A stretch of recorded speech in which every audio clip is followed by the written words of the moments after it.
ഇവിടെ ഞാൻ തേനൂര് വാടകയ്ക്ക് ഇരിക്കുകയാണ്. എൻ്റെ വീട് അമ്പലപ്പാറ പൂക്കോട്ട് കാവിലാണ്. അഭിപ്രായം അമ്മയുടെ അടുത്ത് വന്നിട്ട് ഇപ്പോൾ ഒരു മാസമായി. ഇവിടെ ഞാൻ ജോലിക്ക് പോയി, ജോലി കഴിഞ്ഞ് വന്നിട്ട് ഇപ്പോൾ വീണ്ടും ഇവിടെ വന്നു. സൂക്കട് ഇവിടെ വന്നത് അസുഖം കൊണ്ടാണ്. അപ്പോൾ ഇവിടെ വന്ന് പോയതിൻ്റെ ശേഷമൊക്കെ വലിയ അസുഖങ്ങളും മരുന്ന് കഴിക്കേണ്ടതായിട്ട് വന്നിട്ടില്ല. കാര്യമായിട്ട് മരുന്ന് കഴിച്ചില്ല. കൊളസ്ട്രോളൊക്കെ ഉണ്ടാകുന്ന അതൊക്കെ ഏകദേശം പോയ മട്ടിലാണ്. അപ്പോൾ അതിൻ്റെ ഒരു ഇതുണ്ട്.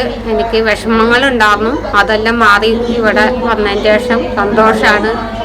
അമ്മ എനിക്ക് പൂർണ്ണ 90% വിശ്വാസമാണ്.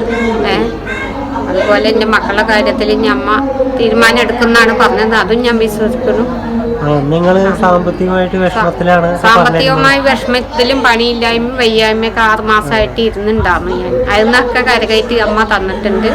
എന്നെ കൊണ്ട് കഴിയും പോലെ അമ്മയുടെ മുമ്പിലേക്കൊരു തുക ഞാൻ വിചാരിക്കുന്നുണ്ട്. അതിൻ്റെ കയ്യിൽ എത്തിക്കിട്ടിയ നമ്മുടെ എത്തിക്കാനുള്ള സാധ്യത ഉടനെ ഉണ്ടാവും. അമ്മ അത് എത്തിച്ചു തരണം. അന്ന് നിങ്ങൾ വീഡിയോ എടുത്തപ്പോൾ കരഞ്ഞിട്ടാണ് ഇങ്ങനെ പറഞ്ഞത്. വിളിക്കുക. അതുപോലെ ഭർത്താവ് 10-20 കൊല്ലമായിട്ട് ഉപേക്ഷിച്ച് പോയി. ഭർത്താവ് വിളിയും പറയലും തുടങ്ങി. സങ്കടത്തിലായിരുന്നു. ഇപ്പൊ സങ്കടമില്ല, മുഖത്ത് നല്ല സന്തോഷമാണ്. വിളിയും പറയലും മക്കളെ ഇന്നൊക്കെ വിളിയും പറയലും തുടങ്ങി. എല്ലാവരുമായിട്ട് മുണ്ടാനും വർത്താനം പറയാനൊക്കെ തുടങ്ങി. അപ്പം അതിൻ്റെ സന്തോഷം മാറിയിട്ടുണ്ട്. ഇനിയിപ്പോൾ നമ്മളെ ഭരണി വേല ആയി തുടങ്ങി. കൊടുങ്ങല്ലൂർ നമ്മളൊരു ഇതാണ്. ഞാൻ വെളിച്ചപ്പാടായില്ല, വെട്ടിത്തെളിഞ്ഞില്ല. അതൊന്ന് വിശ്വസിക്കണു ഞാൻ.